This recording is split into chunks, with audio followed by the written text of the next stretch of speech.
로 불러주신 줄 믿습니다. 우리를 부르신 하나님 감사합니다 라고 한번 인사하겠습니다. 하나님 감사합니다. 네, 옆에 계신 분한테 함께 해줘서 고맙습니다.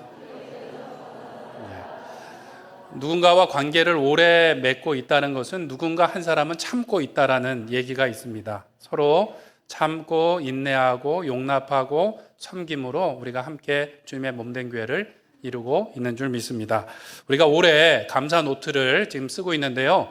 지금 일주일 됐습니다. 작심삼일을 2번 하셨으면 오늘까지 잘 쓰셨을 텐데 저도 이렇게 감사 노트를 이렇게 잘 적고 있습니다. 그리고 저녁에 가정 예배를 하면서 저희 아이들하고 감사 대결을 하고 있습니다. 감사 제목을 하나씩 나누고 이야기하다 보면 한 번 더 웃게 되고 한 번 더 감사하게 되고 저희 가정의 감사가 넘치는 것을 경험합니다. 우리 성도님들께서도 너무 쉬운 거니까 우리 꼭 100일 동안 감사를 노트를 작성하셔서 우리 삶에도 감사와 찬송이 넘치고 우리 가정에도 감사와 찬송이 넘치고 우리 교회에도 감사와 찬송이 넘치는 큰 은혜를 경험하시기를 간절히 축원드립니다. 예. 오늘 우리가 읽은 본문에 보면 나병에서 치유함 받은 한 사람이 돌아와서 예수님께 감사하는 이야기를 담고 있습니다. 예수님께서 예루살렘으로 가실 때 갈릴리와 사마리아 사이로 지나가셨다라고 말씀하고 있어요. 사마리아 지방에서 예수님을 환영하지 않아서 아마 그 경계로 예루살렘을 향하여 가셨던 것 같아요. 한 마을에 들어가시니까 저 멀리서 나병 환자 10명이 예수님을 크게 불렀습니다. 당시에 나병 환자는 하늘로부터 하나님으로부터 저주를 받은 불치병에 걸린 사람으로 취급을 받았어요. 그런데 이게 그냥 병이 아니죠. 어떤 병이에요? 전염병이었습니다. 그리고 병의 증세가 사람의 얼굴이나 모습을 좀 흉측하게 하다 보니까 더럽고 위험하고 저주받은 사람들로 아주 사람들에게 그 차별을 받았죠. 그래서 마을이나 성 바깥에 떨어진 곳에서 격리돼서 생활을 하고 혹시 한적한 길을 가다가 사람을 만나면 이 나병 환자들은 멀찍이 돌아서 부정하다 그러면서 사람들에게 자신이 나병 환자인 것을 알려야만 했습니다. 그러지 않으면 이제 돌맞아 죽게 되는 것이죠. 평생을 살면서 나는 저주받은 사람이라는 것을 계속해서 되뇌이면서 살 수밖에 없는 불행한 사람들이었어요. 그래서 아마도 예수님께 가까이 오지 못하고 멀리서 소리를 쳤던 것 같아요. 소리 높여 이르되 예수 선생님이여 우리를 불쌍히 여기소서라고 이렇게 외쳤습니다. 이 사람들도 사람들과 함께 살지는 않지만 예수님에 관한 소문을 들었을 것 같아요. 병자를 고쳐주신다, 죄인들을 용서해 주신다, 하나님의 말씀을 들려주신다라는 이야기를 듣고 혹시나 예수님께서 우리의 나병을 고쳐주실까 하고 멀리서 소리를 친 것입니다. 그들은 예수님을 선생님이여 라고 불렀어요. 랍비여 라고 불렀습니다. 그러니까 일반적인 호칭이긴 한데 누가복음에 보면 예수님을 만났던 삭개오나 또는 유대인 맹인을 보면 주여라고 표현을 씁니다. 아마도 이 나병 환자들은 예수님을 전적으로 믿었다기보다는 혹시나 하는 마음 그리고 내 병을 고쳤으면 하는 간절함이 더 컸었던 것 같습니다. 예수님께서는 어찌되었던 그 간절한 외침에 응답을 하셨어요. 그 제사장들에게 가서 너희 몸을 보이라 라고 말씀하셨어요. 원래 이제 나병이 걸리면 제사장에게 진단을 받고 이제 격리가 되고 나병이 다 나은 것 같으면 또 제사장에게 가서 그것을 확인받고 감사의 제물을 드리고 나서 이제 격리가 해제가 되게 됩니다. 이 율법의 절차를 따라서 명하신 것을 보면 이 나병 환자들의 대부분이 어떤 사람이었는가? 유대인들이었던 것으로 보입니다. 진물이 나고 또 문드러진 얼굴이었는데 아직 다 나은 것은 아닌데 예수님께서 제사장들에게 가서 보이라 라고 말씀하실 때 이 사람들이 순종해서 출발을 합니다. 출발을 해서 가는데 보니까 그들이 병이 나은 것을 깨닫게 되었다라는 것이죠. 분명히 진물이 나고 문드러진 얼굴이었는데 확실히 나았다는 것을 깨달았어요. 그런데 그 중에 한 사람은 자기가 나은 것을 보고 큰 소리로 하나님께 영광을 돌렸다. 하나님께 찬송을 했습니다. 그리고 즉시 그 길을 돌이켜서 예수님께 와서 무릎을 꿇고 감사했더라라는 이야기가 오늘 본문에 나옵니다. 근데 예수님께서 두 가지 때문에 의아해 하십니다. 첫 번째는 10사람이 다 나음을 받았는데 나머지 9명은 어디 갔느냐라고 물으셨고요. 또 이 이방인 외에는 하나님께 영광을 돌리러 돌아온 자가 없느냐라고 말씀하셨어요. 예수님께서 의아하게 생각한 것은 큰 은혜를 받은 10명 중에 감사하는 사람이 단 몇 명이에요? 한 명밖에 없었다는 것이 이상했고요. 또 한 가지는 감사한 사람이 택함 받은 백성, 은혜를 더 많이 받은 유대인들이 아니라 누구예요? 무시받고 멸시받던 사마리아인 이 한 사람밖에 없었다는 것이 의아해 하셨습니다. 오늘 본문을 통해서 보면 감사하지 않는 사람들이 더 많다는 것을 보게 됩니다. 더 많은 은혜를 받은 사람들이 오히려 감사하지 않더라는 사실도 우리가 보게 되더라는 것이죠. 그래서 본문에서는 예수님께서 은혜를 받았는데 감사하지 않는 이 배은망덕한 사람들에 대해서 책망하고 계신 것이 아니라 오히려 우리가 믿음으로 하나님께 감사할 때 영원한 복을 얻게 된다. 믿음으로 감사해야 된다라는 말씀을 해주고 계신 것입니다. 사람들은 흔히 화장실 들어갈 때 하고 나올 때 하고 어떻다 그러나요? 다르다고 이야기하죠. 급한 사정이 있을 때는 아주 그냥 사정사정해서 문제를 해결하는데 문제가 해결하고 되고 나면 사람의 모습이나 태도가 완전히 바뀌는 것을 우리가 보게 되더라는 거예요. 이렇게 돈이 필요한 경우 돈을 구워주고 빌리는 경우도 그렇지 않습니까? 이렇게 돈이 필요해서 구워달라고 이야기할 때 보면 사정사정을 하죠. 그런데 빌려주고 나면 받지 못할 가능성이 받을 가능성보다 조금 더 높지 않습니까? 빌려줄 때는 빌려갈 때는 그렇게 그냥 겸손하게 사정사정 하는데 시간이 지나면 어떻게 되는가? 갑과 을의 관계가 바뀌죠. 빌려준 사람이 오히려 눈치를 보게 됩니다. 가끔 보면 교회에서도 돈을 빌려 가신 거예요. 원래 교회에서는 그런 거래를 하시면 안 되는데 너무 사정이 딱하고 사정을 하니까 빌려주셨는데 시간이 지나도 갚지 않는 거예요. 누가 피해 다닐까요? 빌려간 분이 피해 다닐 줄 알았는데 오히려 빌려준 분이 피해 다녀요. 혹시라도 저분 마음이 어려울까 봐. 빌려가서 돈을 갚지 않은 분은 당당하게 교회를 잘 다니시는 것을 보게 됩니다. 이 사람의 마음이 그렇다라는 거예요. 여기 계신 성도님들은 어떻습니까? 은혜를 잘 갚는, 감사를 잘 하시는 분들인가요? 우리가 살아가면서 의외로 감사합니다, 고맙습니다 라는 말에도 인색한 것을 보게 됩니다. 또 어떤 분들은 나는 다른 사람들에게 신세를 지지 않습니다. 나는 누군가에게 호의를 베풀면 베풀지 신세 질 일이 없어요. 나는 뭔가 신세를 지면 확실하게 그것에 대해서 보답을 합니다 라고 호언장담을 하시는 분들도 있습니다. 그런데 생각해 보면 우리가 다 자신만만할 수 없는 질문이 있습니다. 무엇인가 하면 부모님의 은혜에 감사하셨나요? 라는 질문을 하면 자신 있게 대답할 분이 거의 없을 거예요. 그렇지 않나요? 자신 있게 대답할 수가 없어요.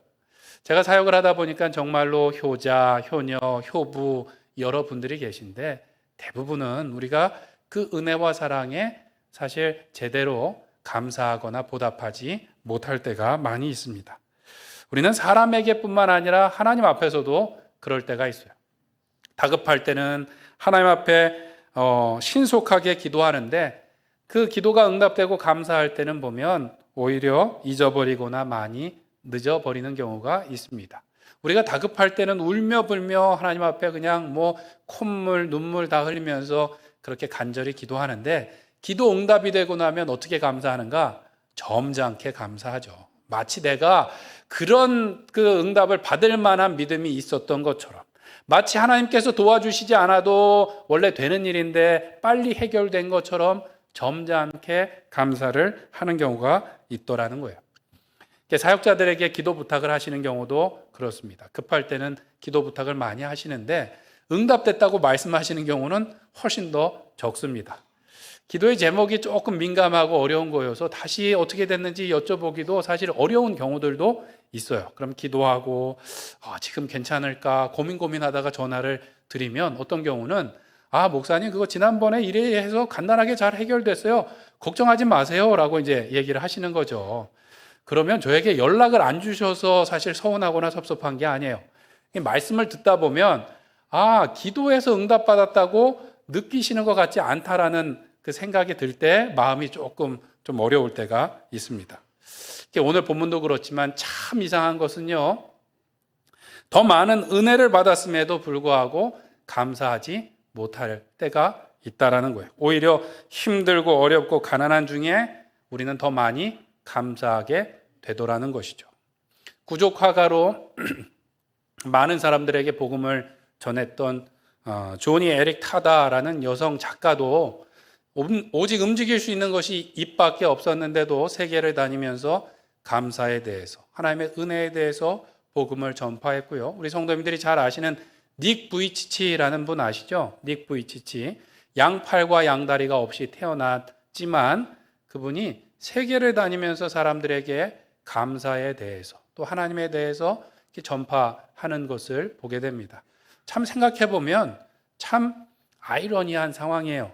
앞에서는 양팔다리가 없이 혼자 힘으로 잘 움직일 수도 없는 분이 멀쩡하게 팔다리를 가지고 자기 하고 싶은 대로 누릴 거 다 누리는 성도들이나 사람들을 교회 안과 학교 강당에 가득 모아놓고 뭐에 대해서 이야기하는 거예요?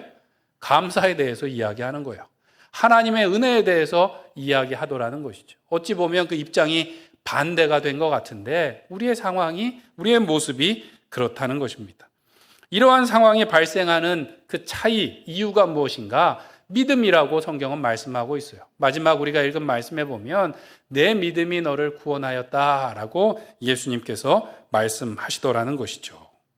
믿음으로 이 사마리아 사람은 돌아와서 하나님께 영광을 돌렸고 믿음으로 그는 예수님께 와서 감사를 드렸다라는 것입니다. 그 믿음으로 인해서 단순히 육신의 질병을 치유함 받은 것이 아니라 그 영혼의 병까지 치유함 받고 온전히 구원을 얻었다라는 것을 우리도 기억해야 될 것입니다.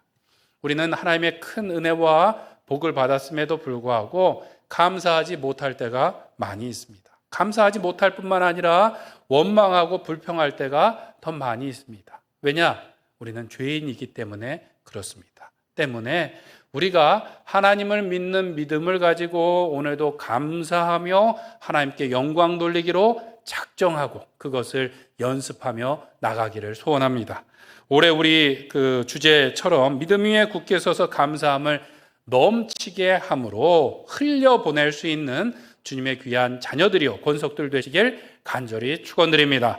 그렇게 하기 위해서 우리는 믿음으로 먼저 하나님께 영광을 돌리고 큰 소리로 감사를 해야 될 줄로 믿습니다. 오늘 15절을 한번 같이 읽겠습니다. 시작. 그 중에 한 사람이 자기가 낳은 것을 보고 큰 소리로 하나님께 영광을 돌리며 돌아와. 아멘. 분명히 나병이 낳은 것은 10명이었습니다. 그런데 14절에 보니까 그들이 가다가 병 나은 것을 알게 되었다라는 거예요. 이 표현은 그 제사장에게 그들의 몸을 보이러 가는 도중에 한 중간쯤 가서라는 의미보다는 뉘앙스가 출발하고 이윽고 라는 표현과 더 가깝습니다. 그들이 아직 예수님께로부터 멀어지지 않았을 때 이미 병이 나은 것을 깨닫게 되었던 것이죠. 그래서 아마도 이 한 사람은 예수님께 곧 다시 돌아와서 감사했던 것 같고, 돌아오지 않았던 사람들을 변호하자면 어떤 마음이었을까요? 예수님께서 제사장에게 가서 보이라고 했으니까 가서 검사받고 와야지, 나은 것 같긴 한데 확인받고 와야지 라는 마음이 있었을 것 같아요. 그리고 예수님께서 고쳐주신 것 같기는 한데 일단은 확인받고 누구를 만나고 싶었을까요? 그동안 떨어져 있었던 가족들, 친구들을 만나는 것이 우선이었던 것으로 보여지는 거예요. 나은 것 같긴 한데 확인하고 싶었고, 감사하긴 한데 보고 싶은 사람들이 먼저 있었다라는 거예요. 반면에 하나님께 큰 소리로 영광을 돌리며 돌아와 예수님께 감사한 사람은 어떤 마음이었을까요? 믿음으로 그가 구원을 얻었다라고 말하는 거예요. 그가 믿었던 것은 무엇인가? 하나님께서 그를 낫게 하셨다라는 것을 믿었고요. 또한 하나님께서, 예수 그리스도께서 그를 치유하셨다라는 것을 믿고 돌아와서 즉시로 하나님께 영광을 돌렸다라는 것입니다. 누가복음에 보면 내 믿음이 너를 구원하였다라는 표현이 딱 4번 나옵니다. 언제 나오는가? 6장에 보면, 7장에 보면 죄 많은 여인이 용서함을 받을 때 나오고요. 8장에 보면 혈루병 앓던 여인이 고침을 받았을 때, 그리고 18장에 보면 유대인 맹인이 고침받았을 때, 그리고 오늘 본문에 내 믿음이 너를 구원하였다라는 표현이 나옵니다. 공통점은 무엇인가 하면 마치 저주받은 사람들처럼 여러 가지 어려움과 아픔을 겪고 있고 뿐만 아니라 여인들 또한 사마리아 사람들, 나병 환자처럼 천대받고 무시받던 사람들이었는데 하나님을 믿음으로 그들이 하나님께 영광 돌리고 하나님을 믿음으로 그들이 더 큰 구원의 선물을 받았다라는 것입니다. 그는 다른 사람들이 확인하고 싶을 때 다 나은 것을 보고 즉시 하나님께 영광을 돌렸습니다. 하나님께서 고쳐주셨다라는 것을 확신했어요. 그리고 주님께서 그 일을 이루셨다라는 것을 확신함으로 예수님께 와서 감사를 드렸다라는 것입니다. 우리는 하나님께서 우리가 기도하고 구했던 것을 하나님께서 반드시 들어주실 줄 믿고 감사하는 삶을 살아야 될 줄로 믿습니다. 예전에 이제 부흥사 목사님들이 교회 집회 오시거나 기도원에 가면 특별히 신유 사역들을 많이 하셨어요. 병 고침의 사역들을 많이 하고 하여튼 찬양도 길고 그 특징 중에 하나가 또 헌금을 많이 했어요. 헌금. 그러면 헌금을 하면 거기 이름 적고 기도 제목 적고 하는데 찬양 시간도 길었는데 또 긴 시간이 언제인가 그 헌금목들을 하나하나 다 읽으시는 거예요. 이름도 읽고 그 감사의 제목을 읽으면서 꼭 빠지지 않고 하는 멘트가 있었는데 기도하고 반드시 나을 줄로 믿고 감사 헌금을 드리면 병이 낫는다라는 거예요. 기도할 때는 그것이 이룰 줄 믿고 이렇게 먼저 감사하면 하나님께서 들어주신다라고 이야기를 했습니다. 당시나 지금이나 부흥사 목사님들이 헌금을 많이 걷기 위해서 그런 말을 했다라고 이렇게 삐뚤어지게 볼 수도 있지만 그 말이 맞는 것인가요? 틀린 것인가요? 맞는 얘기죠. 하나님께 기도하면 하나님께서 반드시 응답하여 주실 줄 믿습니다. 우리가 바라는 모양은 아닐지라도 하나님께서 가장 선한 길로 우리를 인도하여 주실 줄 믿고 우리가 감사함으로 주님 앞에 나가야 될 줄로 믿습니다. 우리도 주일날 이렇게 헌금을 하시면 헌금 봉투에 기도 제목도 적어주시고 감사의 제목도 적어주시면 화요일날 제가 사무실에서 받게 됩니다. 그러면 기도하고 제가 기도하고 있습니다 라고 문자를 드리는 경우도 있어요. 그러면 감사 헌금 봉투에 보면 기도의 제목들을 적어주신 것이 있는데 감사 제목을 적어주셔야 되는데 기도 제목 적었으니까 잘못됐나요? 그렇지 않죠.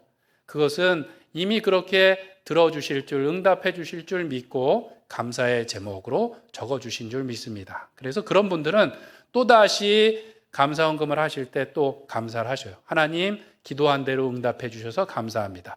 하나님, 지난번에 기도했던 우리 자녀가 그 직장에 가지 못했지만 다른 직장에 취직을 잘하게 해주셔서 감사합니다 라고 또 감사하시더라는 거예요. 감사 제목을 썼는데 안 들어주셨어 그러고 그냥 실망하시는 것이 아니라 감사하시는 분들 보면 또 감사하시는 것을 보게 됩니다. 야고보서 1장 6절에 보면 이렇게 말씀하지요. 오직 믿음으로 구하고 조금도 무엇하지 아니하면 의심하지 말라. 의심하는 자는 마치 바람에 밀려 요동하는 바닷물결 같다라고 말씀하고 있어요. 구한 것은 우리가 이미 받은 줄로 믿어야 될 줄로 믿습니다. 응답한 것이 내 생각과 방법대로 이루어지는 것은 아니죠. 때로는 하나님께서 그대로 예스라고 대답해 주시기도 하지만 때로는 기다려라고 말씀하시기도 하고 때로는 그것이 아니야라고 말씀하시지만 하나님께서 우리에게 가장 좋은 것을 주시는 줄 믿습니다. 때문에 그 하나님의 신실하심과 전능하심을 믿고 우리가 감사함으로 나가야 될 줄로 믿습니다. 감사할 때 하나님께서 우리의 육신에 질병과 우리 세상에서 필요한 결핍을 채워주실 뿐만 아니라 영생의 복을 우리와 우리 가정 가운데 부어주실 줄 믿습니다. 중요한 것은 이것을 표현하는 거예요. 표현하는 것. 사랑하는 것도 표현해야 되고 감사하는 것도 표현해야지 말하지 않으면 알 수가 없는 거예요.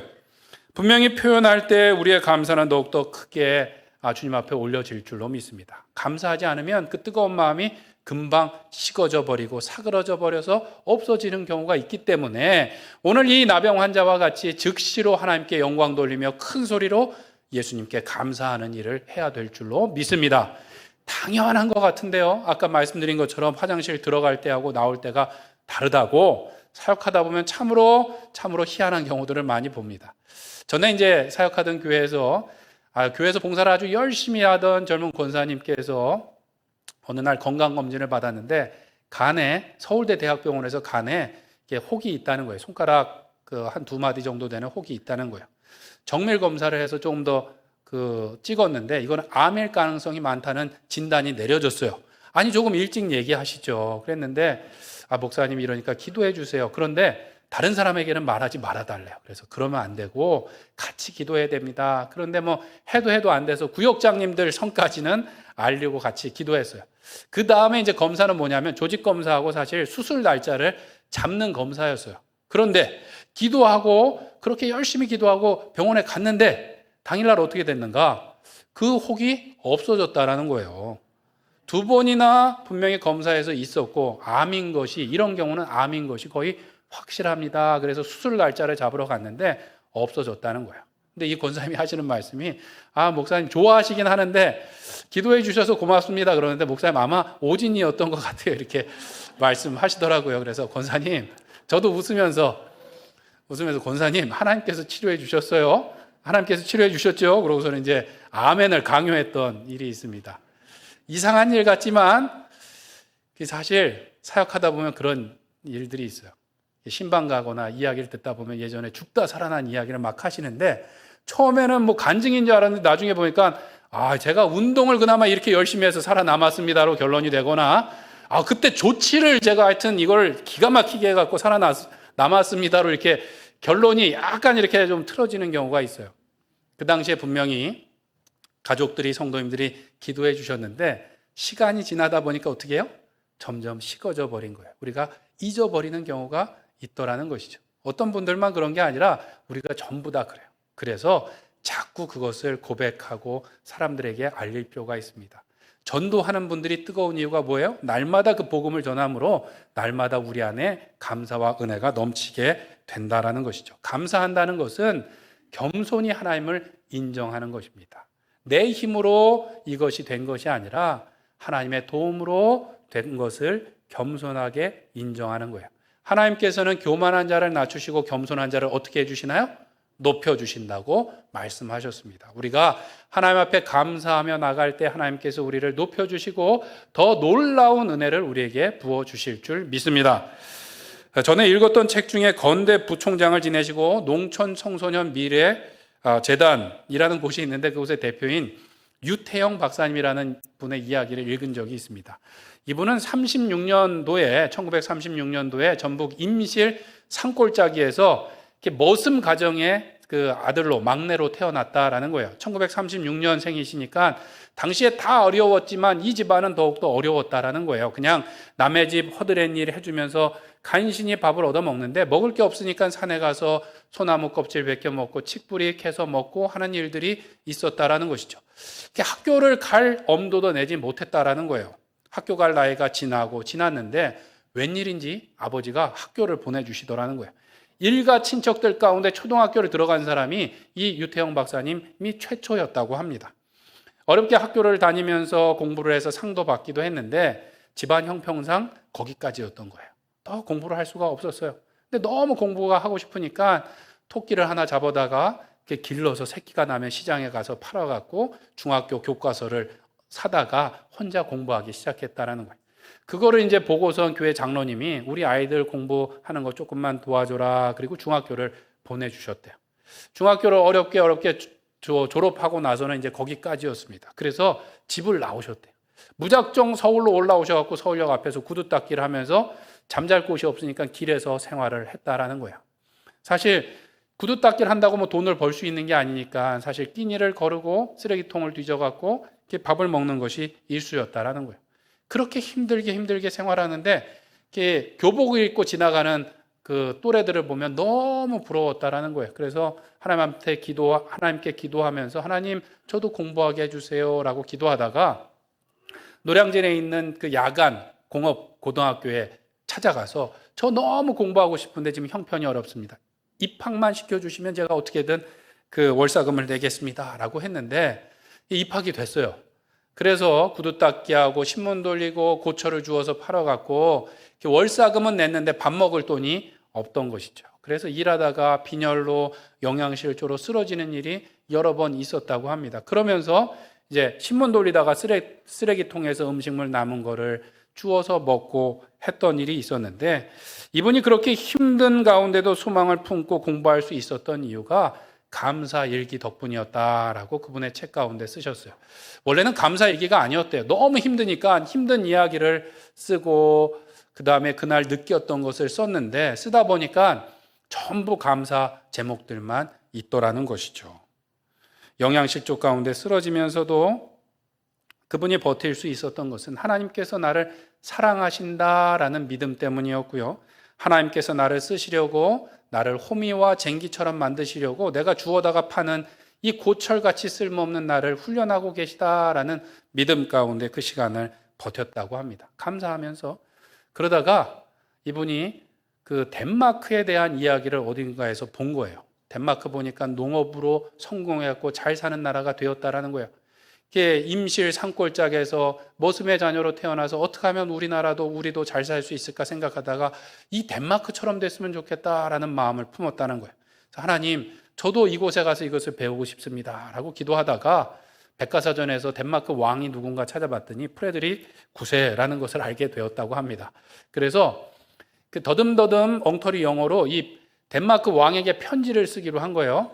저는 대한민국이라는 나라의 그 시골에서 아주 가난한 농부의 아들인데 덴마크의 이 농업의 발전을 보고 아주 감명이 깊었습니다. 그것을 배우고 싶습니다라고 짧은 편지를 썼는데, 어디로 붙이면 좋을까요? 덴마크로 붙이는데 왕궁을 모르니까 그냥 그곳의 수도였던 코펜하겐을 적고 수신인은 왕 프레드릭 9세 이렇게 적어갖고 보냈대요. 어떻게 됐을까요? 편지가 코미디 같은 일이지만 몇 달이 지나고 답장이 왔대요. 그 덴마크 외무성에서 답장이 왔는데 우리 왕께서 당신의 편지를 보고 감동 깊게 읽으셨습니다. 당신의 뜻대로 공부할 수 있게 해주셨습니다. 이것을 행정부로 넘깁니다 라고 이렇게 3줄짜리 편지가 왔대요. 그래서 정말로 최초로 그 왕실 유학생으로 그 덴마크에 가서 2년을 공부하셨다라는 거예요. 실제로 있었던 일입니다. 그냥 하는 얘기가 아니고. 그리고 나서 이분이 거기서 공부가 끝나고 보니까 또 농업으로 발전된 나라가 어딘가 보니까 이스라엘인 거예요. 그래서 이스라엘 대통령에게 편지를 또 썼습니다. 그래서 놀랍게도 이스라엘 대통령이 또 초대를 해갖고 키부츠에 머물면서 그곳에서 석사 박사 학위를 해갖고 최초의 이스라엘에서 한국 교수가 되는 영광을 얻게 되었다라는 것이죠. 그리고 그 이후에는 한국으로 오셔서 새마을 운동이나 또 여러 가지 후학들을 양성하는 일을 하시면서 이 감사에 대해서 많은 사람들에게 전해주셨습니다. 그분이 그렇게 신문을 돌리다가 너무 배가 고파서 쓰레기통을 뒤져갖고 연탄재 모래가 묻은 그 밥 이렇게 한 주먹을 꺼내서 먹으면서 눈물이 하염없이 흘렀는데 너무 서러워서 울었던 게 아니래요. 하나님께서 이렇게라도 나에게 밥을 먹여주시는 게 너무 감사해서 눈물이 났고, 그분은 날마다 하나님께 감사를 함으로 그 감사가 자기를 살렸고 감사가 새로운 길을 열었고, 그래서 하나님께 오늘도 감사하노라고 그의 책 가운데 쓰셨던 것을 보게 됩니다. 사랑하는 성도 여러분, 우리의 형편과 또 사정이 어떠하든지 우리가 믿음으로 오늘도 하나님께 감사할 수 있는 줄 믿습니다. 우리의 사정과 형편이 어려울 때 크게 소리질러서 기도할 뿐만 아니라 하나님께서 주신 은혜와 복을 오늘도 큰 소리로 감사하며 외칠 때 하나님께서 새로운 길을 열어주시고 우리를 높여주시고 또 한량없는 은혜와 복으로 우리를 채워주실 줄 믿습니다. 우리뿐만 아니라 우리의 감사를 통하여서 우리의 가정과 우리의 일터와 우리의 교회가 감사와 사랑과 은혜로 넘치게 되는 귀한 축복의 통로로 사용되시는 우리 모든 성도님들 되시길 간절히 축원드립니다. 우리 시간 함께 기도하도록 하겠습니다.